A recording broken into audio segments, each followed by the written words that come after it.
नमस्कार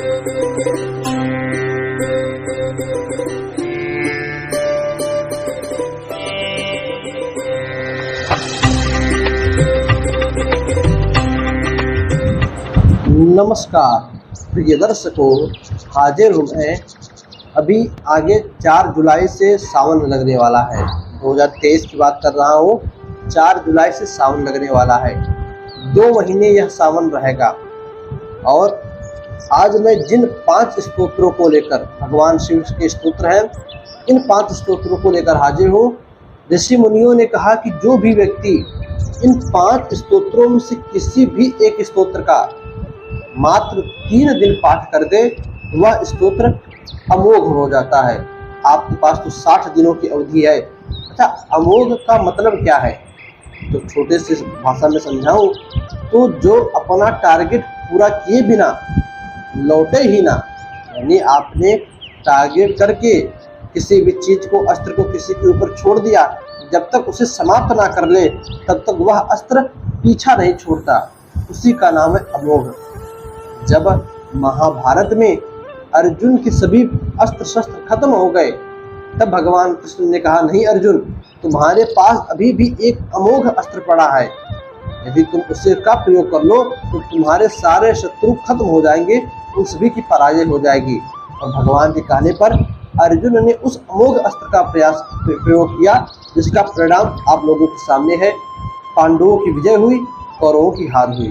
प्रिय दर्शकों, आपके ऊपर किसी भी प्रकार का मुकदमा हो, कोर्ट कचहरी का लफड़ा हो, विवादित प्रॉपर्टी हो, किसी का लंबे समय से किसी को कोई बीमारी लगी हो, शारीरिक पीड़ा हो, डिप्रेशन में कोई हो, लेन देन का कर्ज चढ़ा हो, अथवा घर में किसी प्रकार का दोष बन गया हो, कुल देवी देवता नाराज हो, पितृ दोष हो, वास्तु दोष हो, A to Z कोई भी परेशानी हो, तो इन 5 स्तोत्रों में से आप किसी भी एक स्तोत्र का पाठ करो तो भगवान की कृपा आपके ऊपर तुरंत बनती है।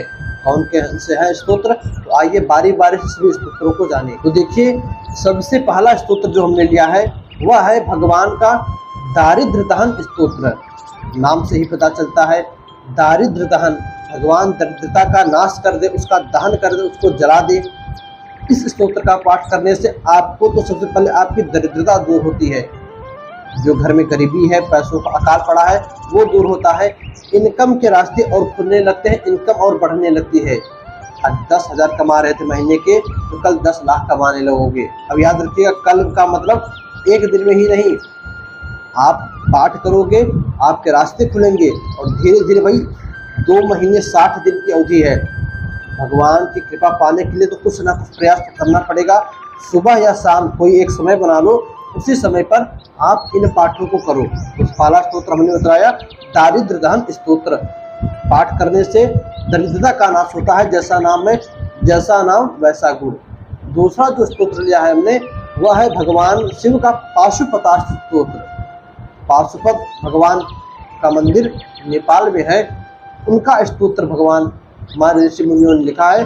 आप इस स्तोत्र का पाठ करते हो तो घर में किसी भी प्रकार की बाधा रहती है, वह उन सभी बाधाओं का नाश होता है, जिससे आपको लाभ मिलता है। घर में जो रुकावट थी, जिसके कारण आपकी तरक्की, पैसे तो खूब आ रहे थे किंतु तरक्की नहीं हो रही थी, पैसे दवाई में, किसी कहीं पर बिजनेस ठप हो गया, कोई लंबे समय से बीमार पड़ा है, कोई कोर्ट कचहरी का चक्कर पड़ा है, उन सभी चीज़ों में पैसे चले जा रहा है। किंतु अब ऐसा नहीं होगा।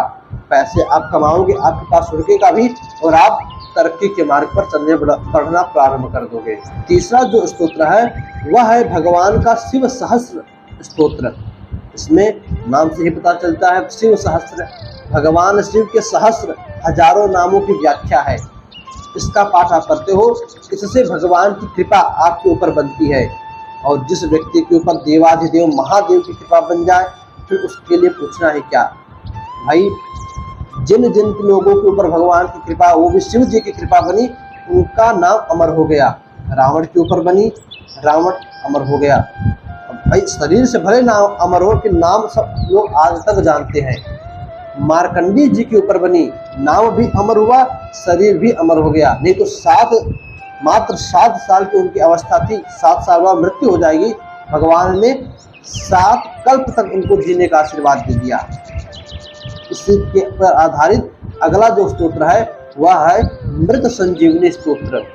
आप मृत संजीवनी स्तोत्र का पाठ करते हो तो यदि कोई रोगी लंबे समय से रोग का शिकार बना है, उसका रोग समाप्त होता है, अथवा कोई रोगी बहुत लंबे समय से खटिया पर बिस्तर पर पड़ा हो, कितना भी असाध्य रोग क्यों ना हो, आप इस स्तोत्र का पाठ करके, मृत संजीवनी स्तोत्र का पाठ करके इस सावन में उसे सुनाओ, उसके सभी रोग तत्क्षण नष्ट होते हैं और वह धीरे धीरे उसकी कंडीशन सुधरने लगती है। प्रिय दर्शकों, 5वां जो स्तोत्र है वह है शिव महिम्न स्तोत्र। अब ये किस चीज़ में प्रयोग होता है, तो आप मान लीजिए कहीं बाहर हो, पूजा पाठ करने को आपको नहीं मिल रहा, नहीं तो आपके पास सामग्री है, आप देश विदेश में हो तो भगवान शिव का मंदिर या मूर्ति भी नहीं है, तब आप इस शिव महिम्न स्तोत्र का पाठ कर लो। अब कुछ लोग कहेंगे जब देश विदेश में है तो यह स्तोत्र की पुस्तक मिलेगी कहाँ से? तो भाई आप किसी से संपर्क करके अपने व्हाट्सएप पे PDF फाइल मंगा सकते हो, अथवा गूगल पे सर्च कर लो। आजकल आप कहीं पर भी चले जाओ, गूगल सब कुछ बता देता है, तो गूगल पे सर्च कर लो, वहाँ पर आपको मिल जाएगी। तो जो लोग भगवान का पूजन नहीं कर पाते अथवा मानसिक पूजन करना चाहते हैं, वह इस शिव महिम्न स्तोत्र का पाठ करें। उन्हें इस पाठ से भगवान के पूजन का फल मिलता है। 2 मिनट का पाठ है। प्रिय दर्शकों, ये 5 स्तोत्र 5 अलग अलग प्रकार के फायदे देते हैं। यदि आप कुछ मांग कर पाठ करो तब, यदि आप निष्काम भावना से कि प्रभु सिर्फ हमें आपका आशीर्वाद चाहिए, तो सभी चीज़ों को, सभी मनोरथ को पूर्ण करने वाले यह स्तोत्र हैं। प्रिय दर्शकों, इन स्तोत्रों के विषय में आपको पता था कि नहीं, कमेंट में अवश्य बताइएगा। बस इजाज़त दीजिए, आज के लिए इतना ही।